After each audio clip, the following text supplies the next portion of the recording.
Konnichiwa, minsan. Hello everyone. So for story time, nung isang araw, habang ako ay nasa office, tahimik ang paligid. Tapos bigla ko narinig yung pangalan ko at tinawag akong Mei-chan. Naalala ko, isa lang yung tumatawag sa akin ng ganun. So alam ko na yun si Tora Sensei. So tumayo ako and nakita ko na papalapit siya. At habang papalapit siya, meron siyang hawak-hawak na plastic and inabot niya sa akin yun. At sabi niya, yun ay isang umiyagi galing sa Tokyo dahil pumunta siya ng isang araw para manood ng swim tournament. So nakaka-touch lang, sobrang akong natuwa kasi para siyang tatay, lalo na kapag tinatawag niya akong Mei-chan. Para bang may anak, gano'n.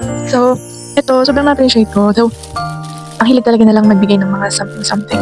Minsan nagugulat na lang ako merong biscuit or merong cookies dun sa table ko.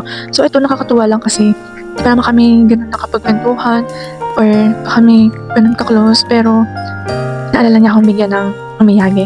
So ayun, pag-uwi sa bahay, binidyan ko talaga siya. Parang may pa-unboxing.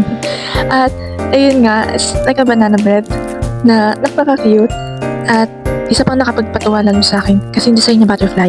At alam ng mga estudyante at ng mga kaibigan ko kung gano'ng kahilig ang butterfly. So yun, I just want to say, domo arigatou gozaimasu, Tora Sensei. At salamat din sa panonood. Shalom!